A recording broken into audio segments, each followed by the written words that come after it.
Okay. Hi, everyone.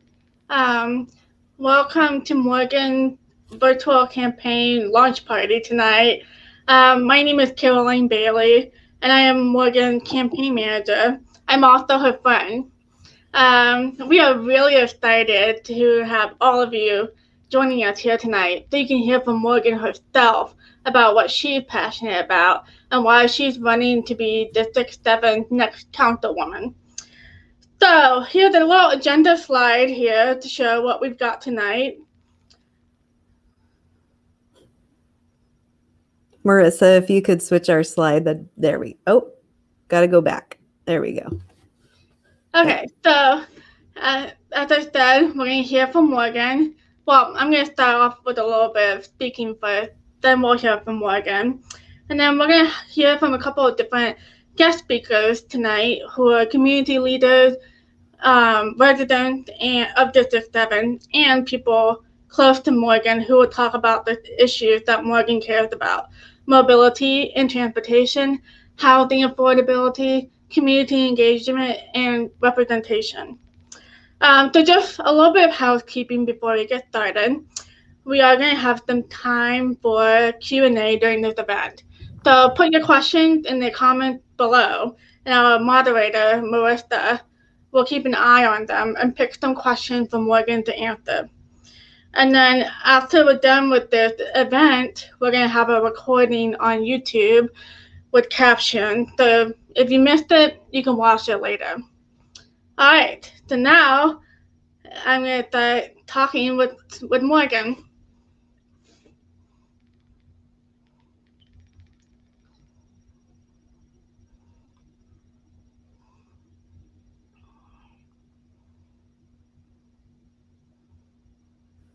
Caroline, did we lose you?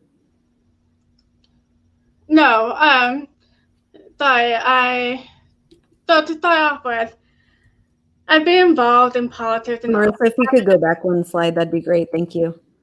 Thanks. Okay, so I've been involved in politics and advocacy in Austin for a little while. I'm on the board of ORA, which is a local urbanist advocacy organization. However, Morgan and I actually did not meet through politics or advocacy. We met when we joined the same axe throwing league like a year and a half ago. And one of the things that was really cool about Morgan when we first met was that we talked a lot about therapy and what we got out of therapy and how beneficial therapy and mental health support is. And, you know, we wish that the mental health system was better. We wish that everyone had access to therapy and other mental health support. So when I met her, I was just like, okay, we're going to be fine. I like Morgan. And then, you know, over the past year and a half, I've gotten to know Morgan pretty well. I think we really got to know each other pretty well when the pandemic started. You know, we had a weekly Zoom call with some of my friends from Axe Throwing League where we would talk about, you know, how we were doing with the pandemic, what was going on, what did we think about everything. And on one of these Zoom calls, we started talking about Enneagram types and how Morgan is a type 2 Enneagram and I'm a type 4. And both type 2s and type 4 are heart-centered. So that means we are people who really care deeply about issues and about the people in our lives. So it's just kind of like, okay, we're kind of kindred spirits here. And then, you know, on these Zoom calls, we would also talk a lot about what would we do differently if we were in charge of things. How would we, you know, advocate for paid sick leave, paid vacation time, free health care, all of that. We talked about becoming consultants in the future and telling businesses like what to do. And then, you know, George Floyd was murdered. The Black Lives Matter protest started. And we, even though it was the middle of a pandemic, we both went to a protest together downtown because we cared. We wanted to see a difference in the world. We didn't want this injustice to keep happening. So we went down together so that we could fight racism and stand up for people who are facing systemic injustice and discrimination. And then after the protest, a lot of people that I know were talking about how they wish there was another person running for office in District 7 because they wanted to see a change in city council in District 7. And so Morgan was just the first person I thought of immediately. I looked up where she lived to make sure that she lived in District 7. And then I texted her and I was just like, hey, you live in District 7. The councilwoman is up for election this year. Do you want to run? You should run. No pressure, though. No pressure. But she said yes. She was like, yes, I would love to run. And I was just like really excited that she was going to run. And then she asked me to be her campaign manager. And I immediately said yes, because I was like, of course, I would love to help you run and win. I want to see you as the next councilwoman.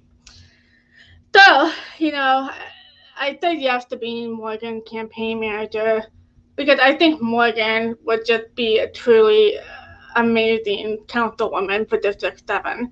She is passionate, she cares very deeply about the issue, and we're very aligned on the issue. We care about the same thing.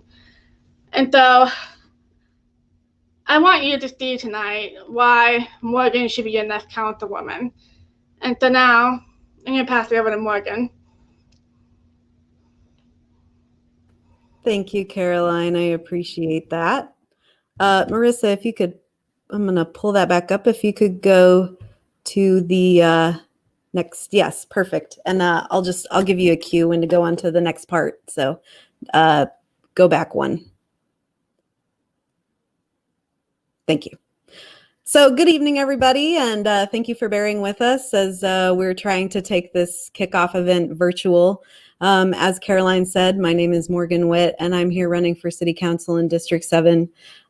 We have a lot to talk about tonight, but before we dive into the issues, I want to let you know a little bit about me, my background, and kind of how I ended up running for City Council, which 6 months ago, I never would have dreamed that I would be in this position.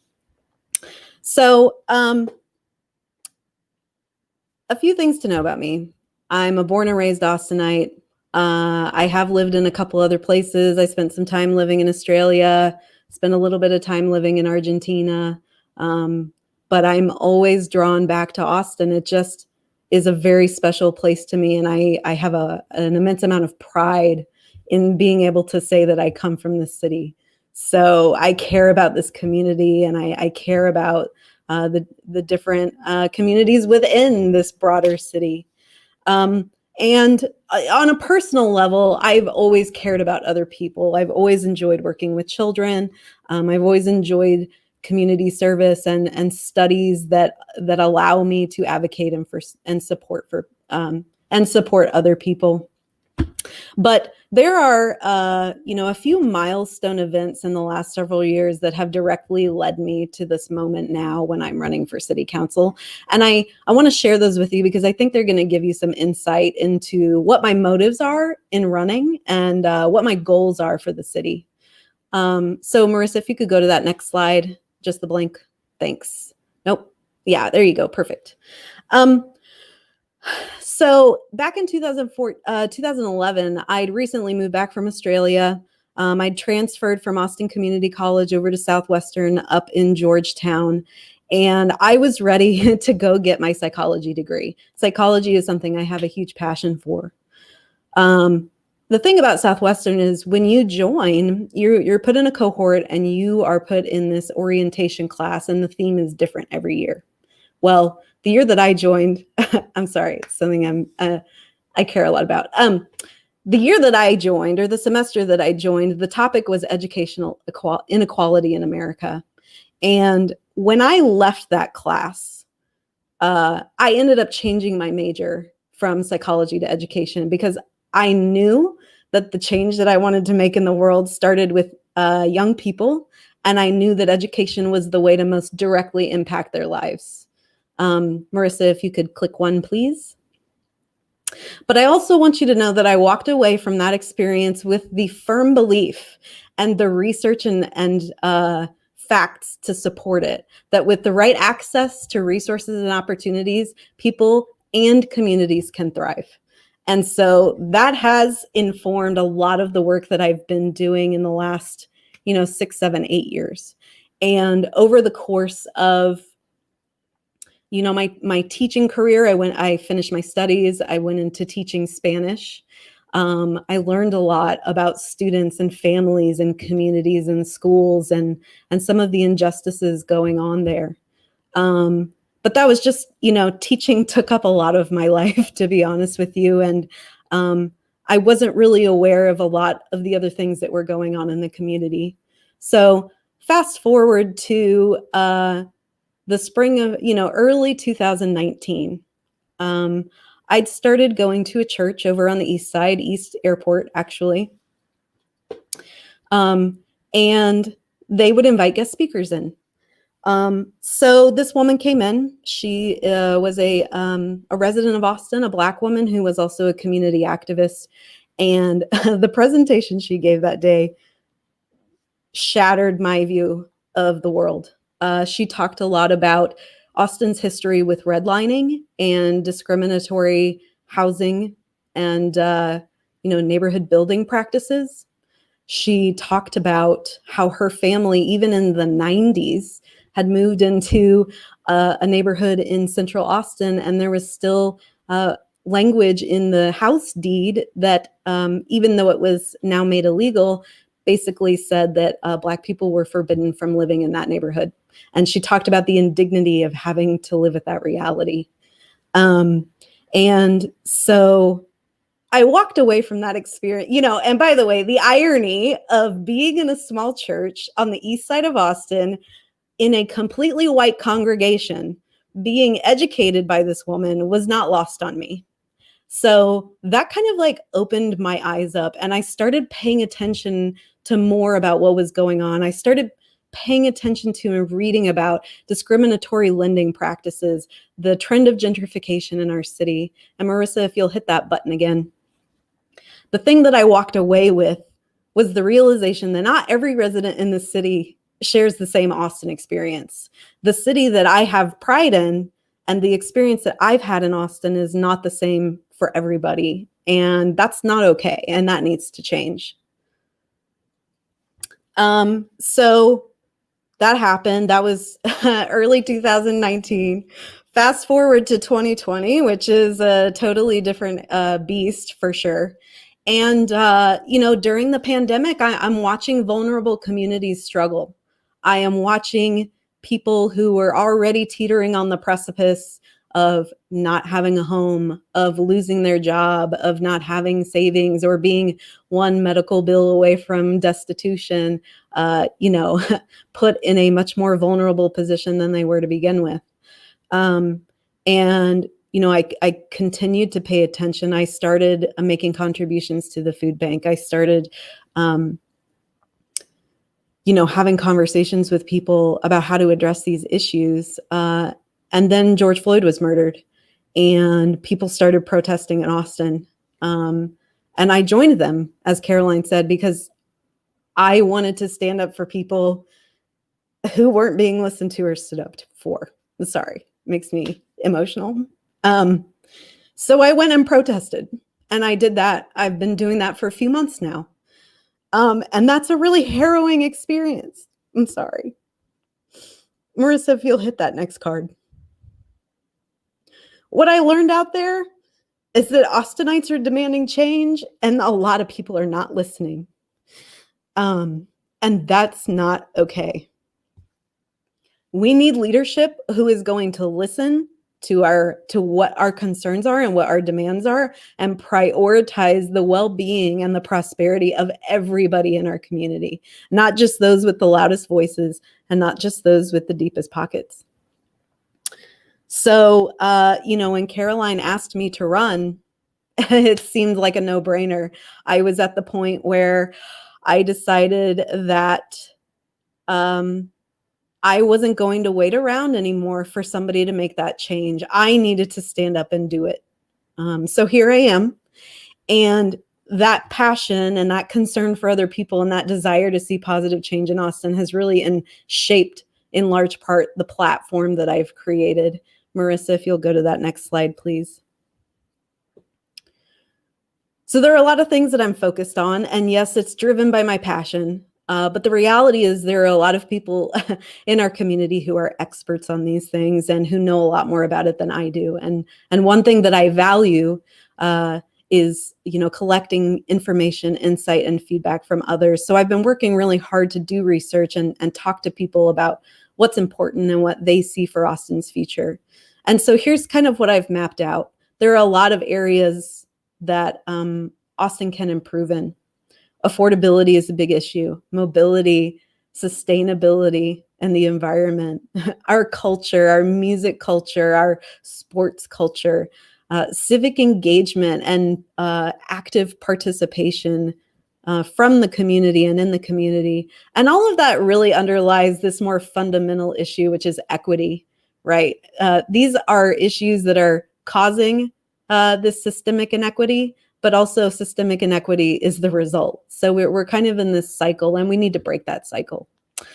And I'm actually not going to spend the rest of the night talking to you at great length about each of these platform points, because that would get really boring. I've brought people here with me who are going to share their insight and their expertise. And we're going to talk about how our values and our goals and priorities for Austin's future are aligned, and what we all can do together to make an Austin for all. So with that, I am going to introduce you to Susan Summers. She is a past Aura president and very involved in this community, and I think she has a lot of insight to share with you. Hi, can you hear me? Yeah, okay, great. Yeah. Hi, I'm Susan. Like Morgan said, I am past president of Aura, which is an urbanist organization that advocates for transportation and land use issues in Austin. I'm also a D7 resident. I've lived in D7 for about 12 years now, and I'm a mom. I have two girls. Their ages 11 and 3. So, and I do what I like to do in my free time is city politics. I serve on commissions, and I've been really involved, particularly in the Project Connect process for long-range transit planning, and we're anticipating a really exciting item on our November election related to that and related to building transit in our city. I wanted to start by sharing a little story and something that frustrated me in the last couple years with our current, my representative on city council in D7. So one of my other volunteer passions that I do is I'm a Girl Scout. I'm a lifetime Girl Scout. I was a Girl Scout all the way through when I was a girl growing up. And I'm also a Girl Scout troop leader and sort of a neighborhood level volunteer in Girl Scouts as well. And one of the things that frustrated me in recent years is my current city council representative talked about why we can't rework our streets in our neighborhoods to be more supportive of transit. And one of the reasons that she gave for that was that Girl Scout moms need to be able to drive their daughters to Girl Scout meetings. And that is particularly frustrating because I'm actually known to take the bus home from Girl Scouts at times. And so I thought, gosh, that's just a really kind of like almost old-timey kind of vision of what Girl Scouts is or could be. And I know that Girl Scouts, especially my Girl Scout troop, is very passionate about the environment and improving the environment. So I thought and that's been really frustrating to know that that's who's representing me on city council. Is just someone who seems maybe a little out of touch sometimes with the experiences that I'm having as a mom in Austin these days. So let me tell you about some of the things that really excite me about Morgan's platform and some of the reasons that I think you'll be really excited to vote for her and also support her through this campaign. So one of those is her position on housing and housing affordability. Morgan is an advocate for higher density housing. And let me talk about what that means. That's not just great for affordability, because I know my family, we live in northern D7 in an apartment. We rent like most people in Austin do. And we certainly would be potentially interested in buying a home, but it's really challenging. I work at the University of Texas. I don't want to move out to sort of really far suburbs, and it's not accessible right now. And density, if we do it right, is not just 5 and 6 story apartment buildings on corridors. It's also family friendly housing in the interior of neighborhoods. So we're talking about duplexes, fourplexes, accessory dwelling units, cottage courts, all kinds of housing. Those kinds of housing are things that our council member, who often claims to be pro-family, has consistently opposed. We must change this, and Morgan is ready to change this. And so that's one of the things that's really exciting about it. I also want to connect that to transit. We know that to transform our city to be a transit supportive city where many people can ride highly effective, rapid transit, we have to allow jobs and housing density near our transit lines. Throughout D7, we have lots of great transit lines. We have the 801, the 803, we have the 801 runs through part of D7. So we have a lot of transit, but we're not doing everything we can to support it. Not only do we need to do things like pass the Project Connect plan, we also must build housing and jobs near transit so it's more useful to people and they can access it and get the places they need to go.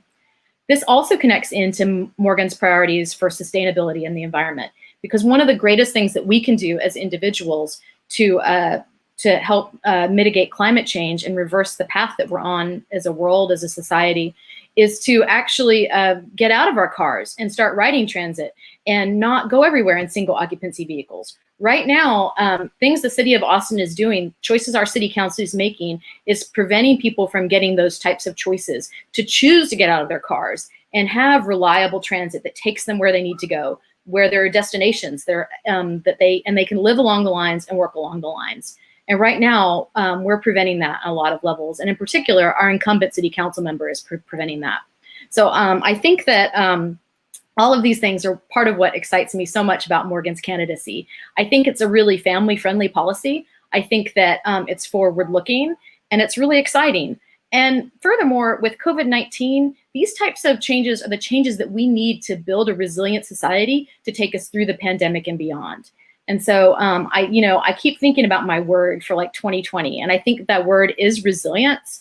And I think we need to make changes in city council that are going to allow us to build an environmentally friendly, family friendly, transit friendly future. And I think that Morgan is ready to make the call for that. So one of the things that I want to ask you to do today is not just sign on to support and say that you're going to vote for Morgan. That's great, but we're in an unprecedented season right now with our campaign. Some of the things that you normally do in local politics are going to be very challenging in the pandemic. And Morgan's going to need some budget. She's going to need some money to send some mailers and do some really exciting and important things to reach people in this community and let them hear her message. So I'm committing tonight that I'm going to go home and, well, I'm home already because we're all home, right? We're all home. But I'm going to go make a donation tonight, and I'm going to challenge each and every one of you to do so as well. Join me in this movement. Our society is on the cusp and our city is on the cusp of something really exciting. But, give as much as you can, even if it's just a little. It's going to help, and it's going to let us reach people and understand the changes that we can make to our city that are going to be just transformational for everyone. Thank you so much, Susan. I appreciate everything you said, and I think she made some really good points, especially around resiliency. It's easy when we talk about all of the things that need to change to feel overwhelmed by them, but the reality is there are things we can do to make this change. There are proven, effective, well-documented methods for doing that, and that's what our plan is.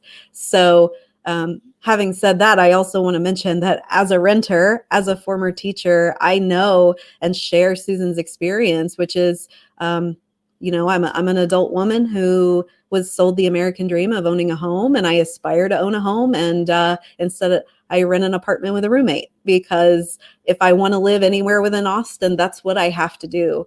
And that's something that we can solve. So like she said, I encourage you to join us and to show your support and commitment toward a brighter future for Austin.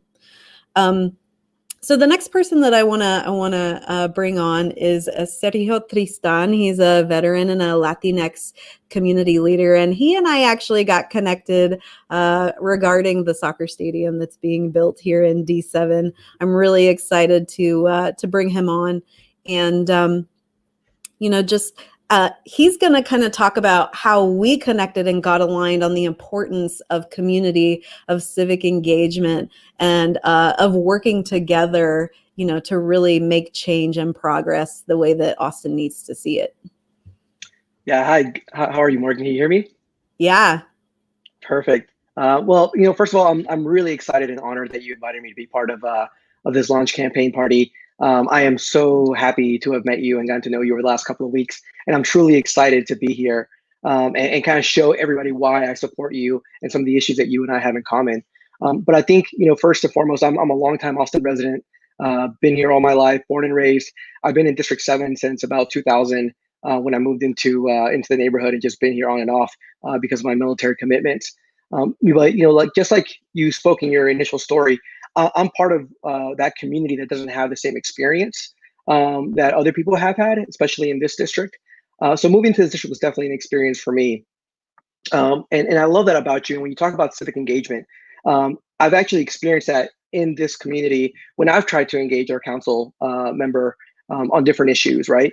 There's been very little engagement on her part towards any issue that I've brought to her attention or to her staff's attention. But I think that's the whole purpose of this whole, multiple district Austin government that we kind of all supported back in the mid 2010s, was to have more engagement with our civic leaders. And I'm just so glad that you see the same path and vision that I do. Especially when you look at your platform and you talk about being more available and accessible throughout the community, to creating pop-up events where community people can come and engage with you and talk about issues, to being more open on social media, and just to really look at the community and ask for that input. I don't think I've seen that from our current representation. So that in and of itself, to me, is a huge step forward, where people in this community, especially those people north of 183, and some of the people that I kind of identify with, can come to you and voice their concerns, and where you openly hear those concerns out. That says a lot, and I look forward to helping those people and to discussing issues with you. And you might not agree with everything, and we all might not agree, but just listening to each other is a positive first step in any community, and building a stronger community within. Another reason why I've been very supportive of you so far, and I'm so honored to be here, is I think we've kind of already discussed a little bit, but affordability and being able to live where you work. In our discussions, we talked about how there's in your platform, we talked about how there's different housing options that can be brought to District 7, which our current council member has completely been against and hasn't worked with other council members in supporting some of those issues. The way you want to work with advocacy renter organizations, increase renter programs in our neighborhood to help renters stay in the neighborhood is a positive. To me, it's a no-brainer. Having our teachers, our firefighters, our small business owners, and other essential employees that we've discovered through COVID live in the community they serve only strengthens the community that they live in, and only strengthens our neighborhood. So as a D7 resident, I can think of nothing more worthwhile than pursuing housing options for these people that work in our neighborhood, and making them part of the community, more involved. So I'm truly excited to work with you on all these issues. I'm truly excited to be here. And like we've discussed, this is a very unique campaign season. And because of that uniqueness, we really need everybody's support. We need everybody to chip in what they can, give as much as they can, not just vote, but we need your support financially. So I think I speak for everybody when I say, please support Morgan, please support this campaign. I am truly excited, and if we all put in a little bit and we all give a lot in our effort, we can definitely make some changes in Austin and make it a positive community for all of us. Thank you so much, Sergio. And he raised some really good points, which, this is a community effort. And that's my goal with this campaign. My goal is not to get in office because I want to be in office. My goal is to be in office, to be an advocate for not just the community as a whole, but particularly those communities who are historically, and even with our current office holder in District 7, underrepresented, underserved, and unheard. And the other sad reality is that's actually the majority of the people in the district. So this is a matter of activating and empowering people to use their voice and use their vote and go out and tell city leadership what they want to see in Austin and what kind of future they want to see. So thank you so much, Sergio. And one other thing that I want to address, I've been getting a lot of questions offline about this, and it's actually the topic that we connected on, is what is my stance on the soccer stadium? So I want to make that publicly very clear right now. I am very much in favor of that soccer stadium. I have played soccer myself. Actually, I played for 7 years when I was younger. And I know from personal experience and just from watching it as a spectator, what an equalizer it is. It is the easiest sport to play, no matter what neighborhood you live in, no matter where in the world you live, and you can play with anybody. And so, of course, that should be something that we have in the city because it brings people together. It unifies the community. And we are living in such divisive, polarized times right now. And what we need more of is unity. I will never remember the first time that I met Mia Hamm when I was a young girl. And when I was living in Buenos Aires, I'll never forget going to a Boca Juniors game in La Boca. I mean, it's an intense and sort of like uplifting, unifying experience that everybody deserves to be a part of. And I really look forward to seeing a lot of alternative transportation options being developed around that stadium because, like we said, soccer is an equalizer and so is public transportation. You shouldn't need a car to get to soccer. So I'm looking forward to that, and I'm looking forward to some of those affordable housing opportunities as well. So thank you so much, Sergio.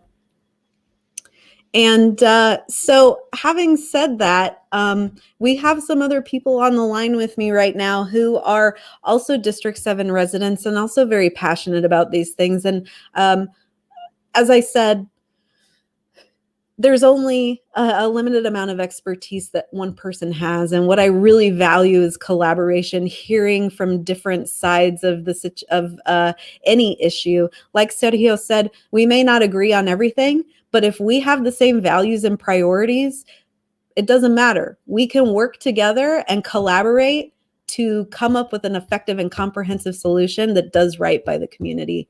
So speaking of which, I want to bring on Lisa Wimberley. She is a longtime Austin resident who's very passionate about housing and active transportation, specifically cycling. And I want to give her the opportunity to tell you guys a little bit about, what she sees as issues that are facing Austin right now and how we can most effectively solve for those.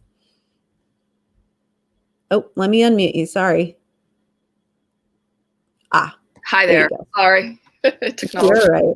Hi, I'm Lisa Wimberley, and I am a longtime Austinite. I mean, we moved here in '96, so I wasn't born and raised here. I was born and raised in USSR, so I'm actually a refugee.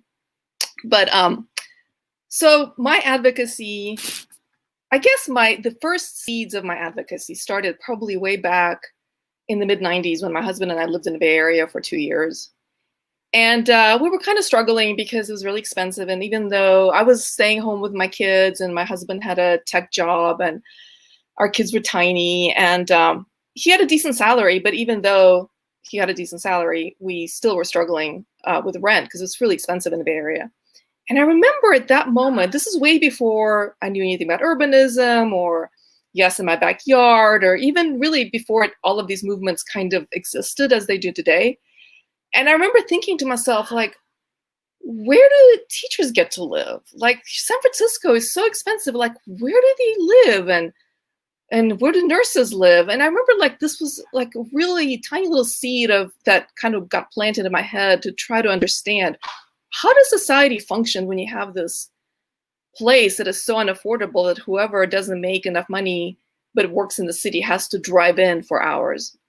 So anyway, fast forward, we moved to Austin to be closer to family because our family was in Austin, Elson, Houston, in '96.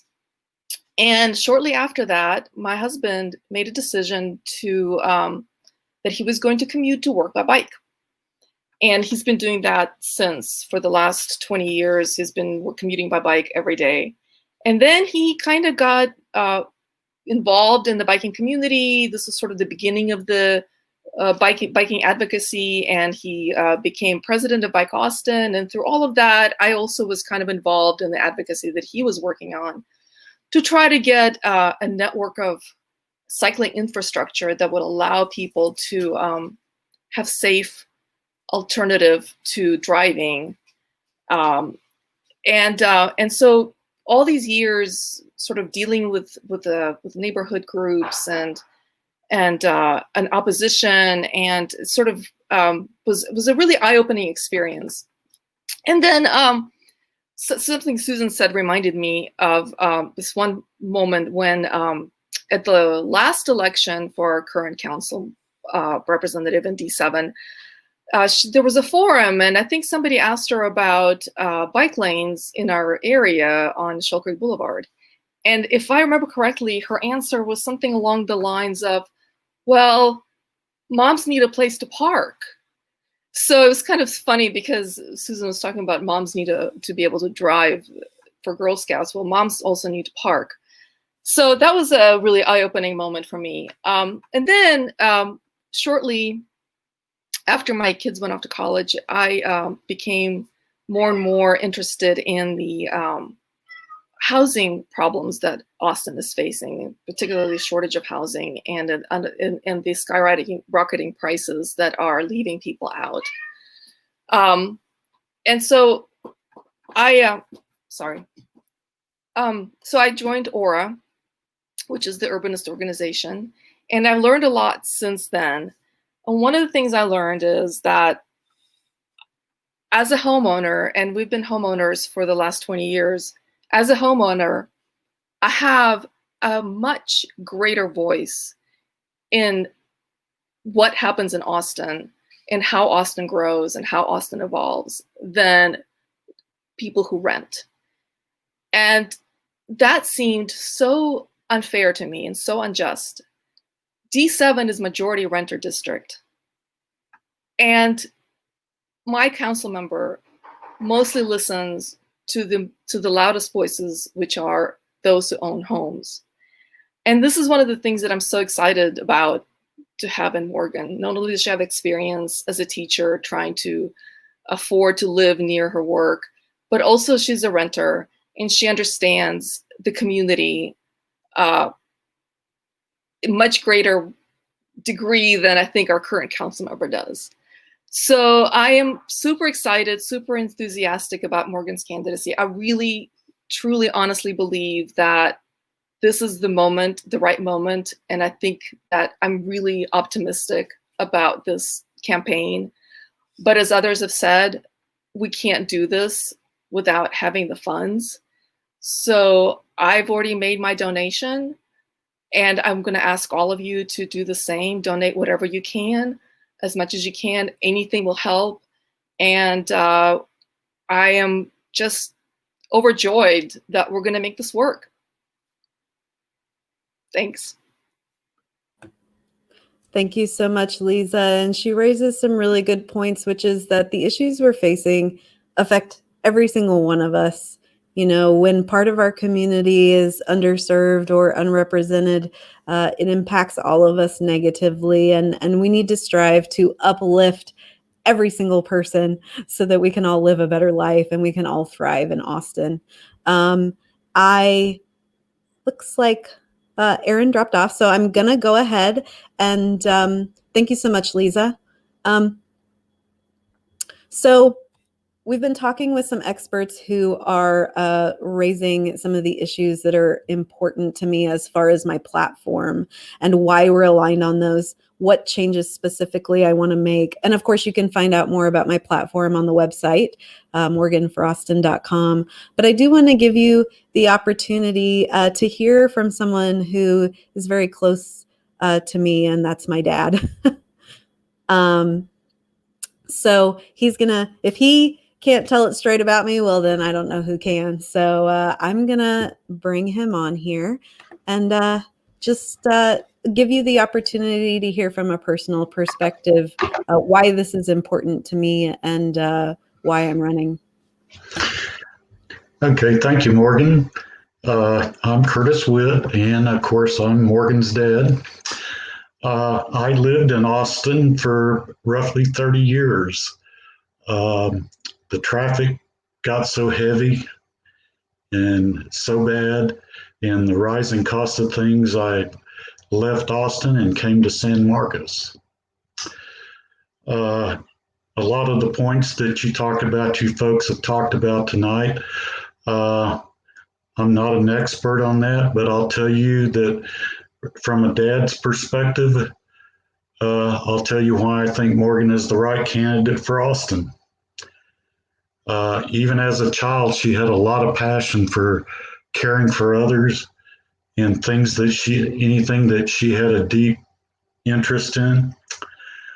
She did community service up to high school through the Girl Scouts, and during her college days, she volunteered for Big Brothers Big Sisters.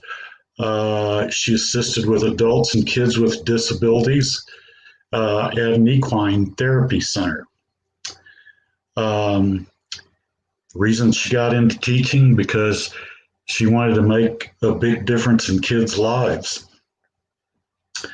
Then the pandemic hit, and she was baking treats to raise money for music venues for music that she loves. So she didn't let it stop her there. Although I was concerned about her safety, I wasn't surprised to learn that Morgan had decided to protest and stand up for others, or that she was running for city council to make a big difference. I'll say this, Morgan's a go-getter. She's very passionate at heart. She can do anything she puts her mind to, and I've seen her do that over and over again. I know she's not doing this because she wants to be a politician. She's doing this because of what she believes in and what's in her heart. And I know, even though I don't live there now, I know there's a lot of things that need to change in Austin. And I know Morgan can make the city a better place for folks living in it and make things more equitable. I know she has the drive to do it. So for what I know about Morgan, I'd say she's the right person for the fight. She'll fight for everyone. She'll listen to everyone. I think she's the right candidate for the job. I hope you support me in contributing to her cause. I've contributed and will continue to do so, even though I don't live there. That's because that's how much I believe in Morgan. Thank you for your time. Thank you so much, Dad. Let me pull you out of there. And yeah, one of the things that we haven't talked about a whole lot in detail yet is equity and social reform. And those are things that I'm very passionate about, just like everything else, basically. There's been a lot going on with City Council and some of the social justice groups and coalitions right now, talking about how do we allocate funding toward community services and programs that support those in our community who need it most, and make this a better, more welcoming and inclusive place for everybody to live. There is a lot of detail around that, and actually in the coming weeks and months leading up to the election, I'm going to be as specific as possible about what I support. So please stay tuned on social media and joining me in the events that I participate in going forward. However, if you do have specific questions about, what I am in support of or what I'm willing to advocate for social reform and ending systemic racism and injustice, not justice, please don't hesitate to reach out.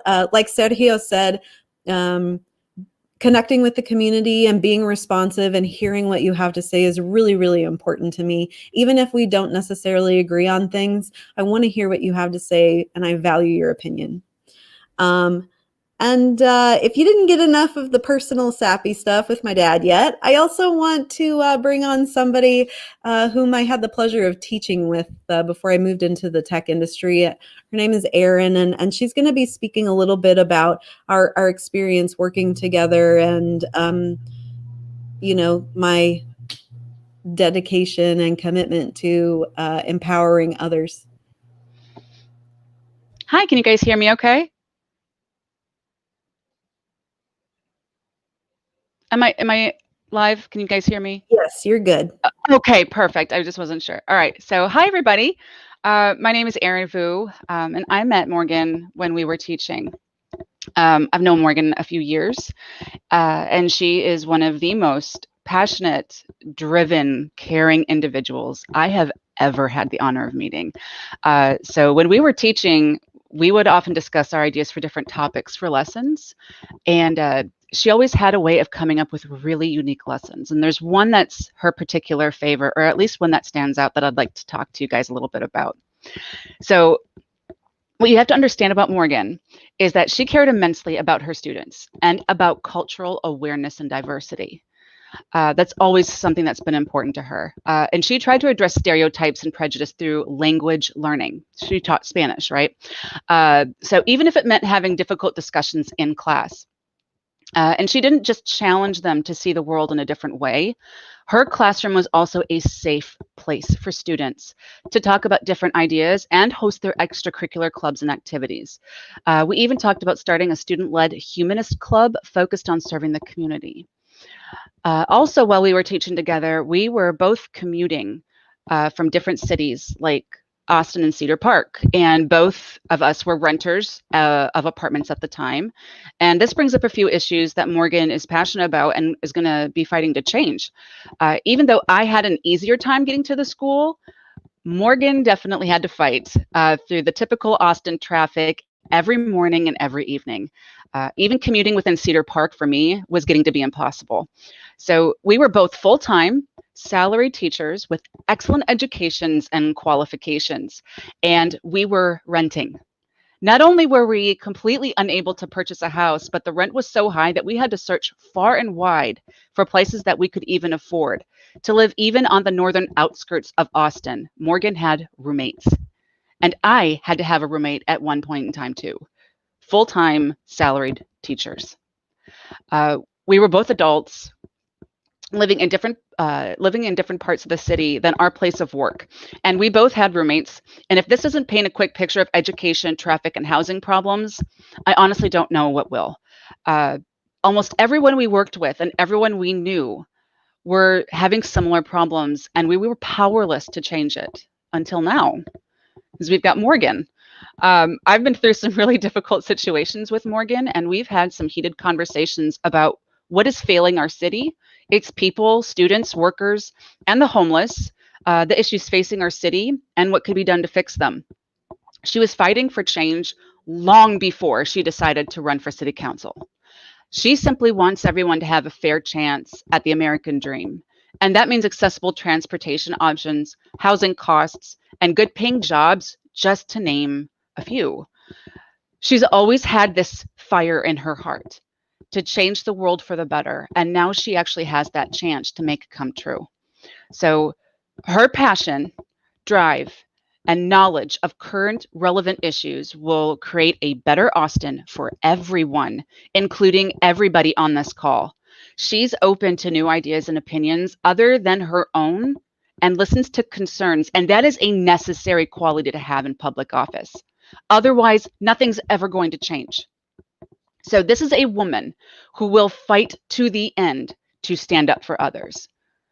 And I have firsthand experience with that, and I know that that is true. She is someone who is going to nurture her friendships and relationships because she is not just those that are close to her, but her community as well. She is, and this is my my key favorite part here, she is a powerhouse of empathy and compassion for her fellow citizens, friends, and family. If she doesn't know how to go about doing something, she's going to ask questions, she's going to talk to experts, and she's going to apply what she has learned to make change happen. This is a woman you want in your corner, and one that you want to collaborate with to get tough problems solved. She's an amazing woman. Morgan's background, knowledge, passion, and drive make her an optimal candidate for city council. And I urge you all to support her in the fight to make Austin a better place for everyone, and join me in contributing as much as you can. So thank you guys so much for your time. And I'm honored to be able to speak on your behalf, Morgan. Thank you. Thank you so much, Erin. She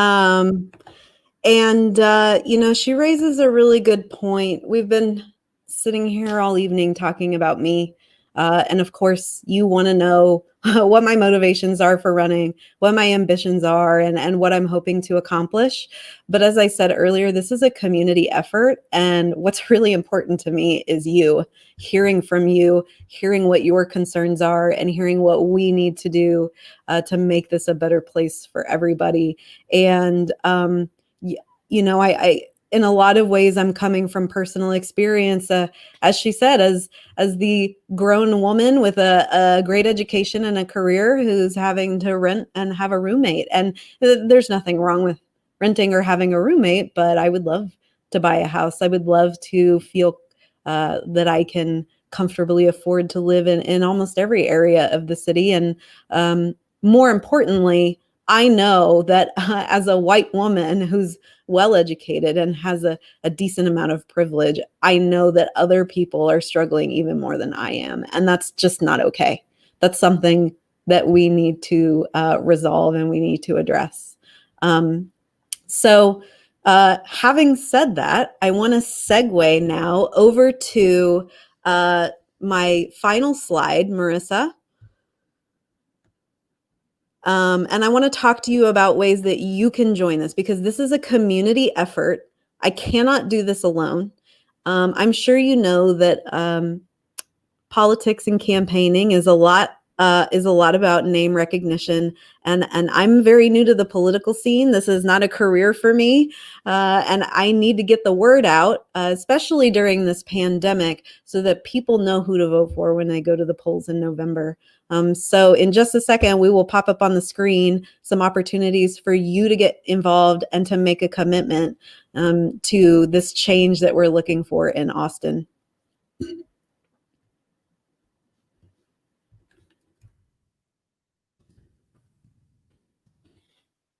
Give us 1 second. Trying to get our screen share up.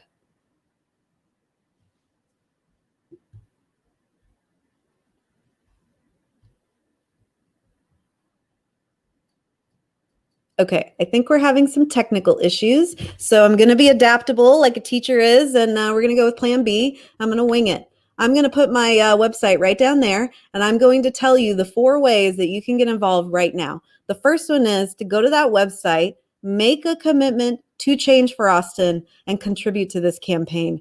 In this pandemic, we have to be really conscientious about how we're going to get the word out, and that means that we can't do a lot of the traditional methods that are normally used. So relying on social media ads, mailers, door hangers, signs and yard signs, posters, that's going to be even more important now than it was before. And we need your help with that.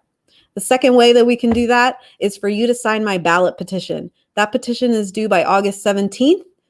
We need about 200 signatures from District 7 residents who are registered to vote. So if you want to help me get on the ballot, go down morganforaustin.com, send us an email, and we'll get connected with you and make sure we can collect that signature. And actually, if you want to help us collect signatures, we can also talk about that. The third way that you can get involved is to, when you go to that website, there's going to be a pop-up that shows up on the screen. Sign up for our mailing list and be on the lookout for additional volunteer opportunities. Those opportunities include things like prepping mailers to go out, phone calls and texts to voters in the district, hanging literature at doors that's contact free, of course. And then the very last thing that I want you to do, which is something that you can do every day and every conversation, is just spread the word. Like I said, name recognition and educating people about this platform, especially those people who normally don't get campaigned to, right? Renters like me, renters like Susan, renters like Caroline, and some of the other folks working on this campaign, and probably like many of you. We don't get campaigned to that much, but the majority of Austinites are renters. And there are a lot of other communities, especially in this district, that don't get a voice. And in order for them to get a voice, we need to make sure they hear that we're here to support them. So please help with that. And I'm going to pass it over to Caroline now, and she's going to provide you with a little bit of information specifically about how you can get connected with us and next steps for this campaign. And again, thank you everybody for joining us today. Like I said before, I would much rather have this face-to-face where I can shake everybody's hand and meet you, but we're working with what we've got. So let me turn it over to Caroline. Thanks, Morgan. So I just want to thank everybody who tuned in, who's watching. Thank you for watching us. We hope that you will support our campaign by going to our website, making donations, signing up for a mailing list so that you can be aware of volunteer opportunities like phone banking and text banking coming up. We've got 3 months. But we're going to try to do as much as we can in those 3 months. And so, like Morgan said, what we really need right now is if you are a registered voter in District 7, we want you to sign our petition to get Morgan on the ballot. We already have some signatures, but we need more. So if you've got friends, families, neighbors, even enemies, everybody in District 7 that you should share our website with them so they can reach out to us to sign the ballot petition and get on the mailing list. That said, we're kind of wrapping up here. Thank you all for joining us. There might have been some technical difficulties, but next time it'll be a lot smoother, I promise. Stay tuned on social media for more information. We've got Facebook, we've got Twitter, we've got Instagram, and we've got a MailChimp mailing list. Finally, November 3rd, 2020. Let's get Morgan elected.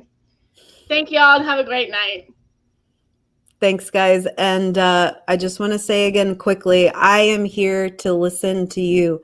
So some of you that I know are out there listening right now have already reached out and we've been in conversation, and I would encourage others to do the same. I want to hear what matters to you, and I want to hear how we can work together to make this happen. So have a great night, and we'll be following up soon. And thank you so much for tuning in. Bye.